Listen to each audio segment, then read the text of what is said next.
All right, starting preparations today for Green Bay. Very good football team. Stout defensively. Haven't given up many big plays. Been really good in the red zone.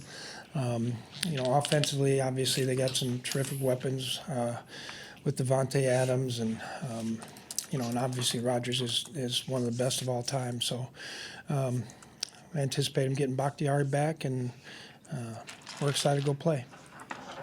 How do they compare with the Packer teams you played the last couple of years that got to the NFC title game? They're good every year. It's hard to compare them, but they're good every year. What stands out to you about that defense? Excuse me? What stands out to you about that defense? They do a good job without a lot of pressure, being able to stop the run and pressure the quarterback, and do a good job in the back end. Corners are sticky. Safeties do a nice job disguising. Mike, how is the chess match between you and Rodgers different than other great quarterbacks based on how good he is and how many times you guys have faced each other? Well, he's really hard to fool. He's extremely smart. Takes all the time at the line of scrimmage that he can, especially on third down. Obviously, he's got great vision. He can put the ball in any place he wants to. I think Cobb being back has helped him some in the slot, but they use two tight ends a lot, and with Jones and Dillon, they got two good backs as well. Their offensive line does a nice job, but it's every play is let's fight. Every play is a fight. Mike, there's a lot of football left, but how big a boost would it be to get back to 500 at this point of the season for that locker room? Yeah, it would be big. We've played well enough to win some games that we haven't won, and so we're trying to catch up to where we hope to be. There is still a lot of time left. We just got to keep grinding one week at a time. And like I told the guys today, if you're satisfied with what you did last week, you haven't done diddly squat today. I didn't say that, but You guys designated Patrick Peterson returned from IR today. How much of a boost potentially you think he could give you maybe on yeah, Sunday? hopefully we'll see how he practices today. You said last year after the game in Green Bay in Week 8 that you felt like you could never really rest in that one. Rodgers gets the ball back with 47 seconds, something like that. Is that kind of carried over? Is that how you feel this year in a lot of those close games? And Every time I play him, I feel that way. Yeah. I know we had a lot of DBs go down in that game, but you never want him to have the ball at the end of the game. That's just I don't think any coach in the league would say, "Oh, let's give him the ball." You're fighting, scratching the entire game. Mike, what kind of changes, I guess in general terms, changes did you make? Because their first two drives were like 13, 15 plays in 8-9 minutes, and then the game completely flipped. Sometimes, Mark, we went up there a couple of years ago, I think, and they scored the first three drives, and then they didn't score after that. Sometimes it's just getting a feel what they're doing, and the new things they're doing, and how we can adapt to it, and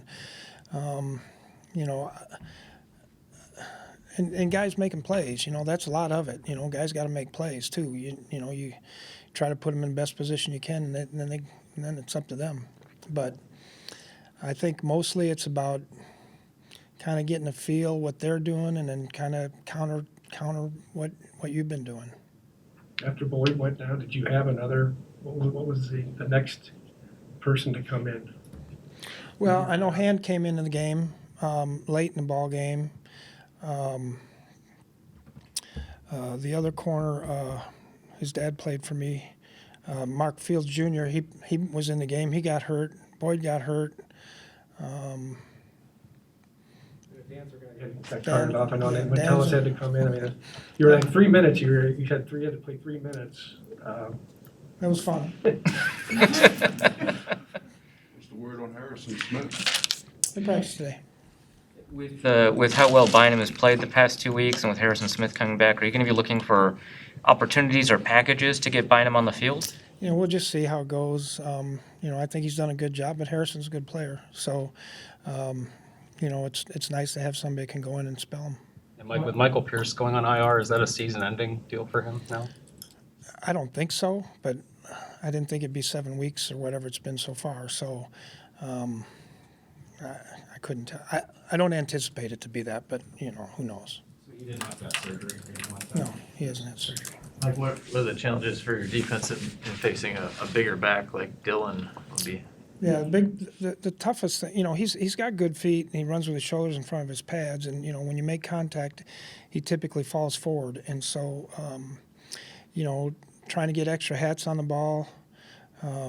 There's some other things hopefully we can do. Like before you arrived, the Packers had kind of dominated this rivalry. It's pretty much even since you took over as coach. I think you guys are 6-4-1 against them most recently. How important has it been to kind of get that rivalry to at least, you guys have been battling on even keel?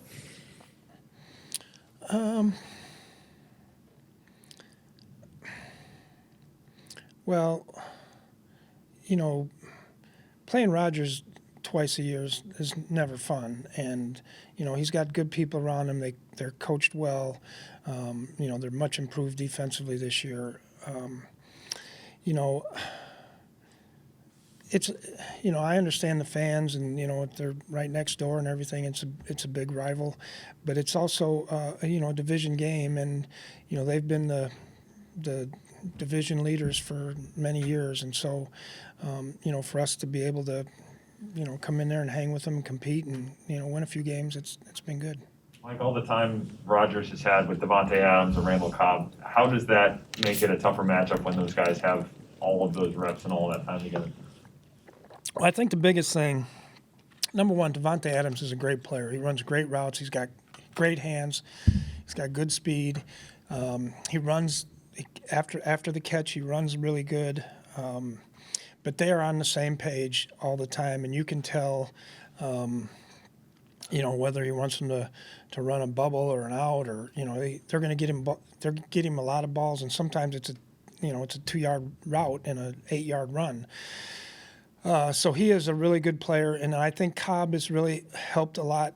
When they get in the slot, because he's added that dimension in the middle of the field that helps to clear out some spaces for the tight end and backs, and obviously Devontae. Like, how do you guard against Rodgers catching with the 12 men on the field and late last in that game last year? Yeah, I was They really caught upset at that one too. You challenged that one. We had a right? guy that thought we called the personnel group and started running in there, and he got an earful when he came back on the sideline. But no, we just don't substitute. When they don't substitute or the ball doesn't go in, I tell the team every week we will never substitute unless they substitute or unless they get in the huddle. So I think when you've played them as many times as we have, that you understand that, and hopefully our guys understand that Sunday. Mike, what will you try to emphasize with the defense about closing out the final 2 minutes of the first half, maybe differently going forward? Well, I think I know what you're alluding to, and we haven't been very good in the 2 minutes at any time. But last week we got a pass interference that led to a big play, and then they got the ball back at the end of the half, and we were able to get them. So hopefully that gives us a little bit of confidence on what we can do. I thought our guys in that situation, because they got the ball, I think on a 40 or some yard line or something. So hopefully it gives us some confidence that we can do. We've kind of done a little bit more of condensing what we're calling in those situations now, so that each week it's here's the deal, and this is all you're going to get. And if it's not good enough, it's not good enough. Coach, did Pete Carroll have Two more. Did Pete Carroll have any? Pardon me? Did Pete Carroll have a case about the criticism of some plays in that game against the Packers? You've seen the tape. I don't really know what he was. The plays he was talking about. I've seen the tape, but. One was a fumble. It was laying there. Yeah, but I don't know. If I saw Rodgers get on the ball first, and then the guy kind of got the ball. So I don't know. I can't speak for them. I don't agree with the officials very often either. Mike, speaking of the officials, A lot of times. speaking of the officials, do you spend any time, like when you're assigned a crew, do you spend any time like looking at their tendencies and sharing that with the team? And Yeah, every week. Every week. Whether it's a high penalty calling crew, what their team does, who's their penalty makers, what the crew is looking for. Yeah, we do it every week. Are there big differences between crews? Yeah, there's some, some look for more taunting and roughing the passer, and some look for more DPIs and illegal hands to the face. It's just, they're different. And so we try to talk to them every week. Now, like last week was one of the, I don't know if I should be saying this, but last week going in the game was one of the, was one of the lowest penalty calling crews in the league. And, there were some ticky-tacky ones there. The pass interference on Breland, so they called quite a few more than we anticipated them calling, yes. You address taunting any differently this year, just with the emphasis? Yeah, I talked about it today in the meeting. There was one happened last week. We didn't get called, but probably should have. Thank you.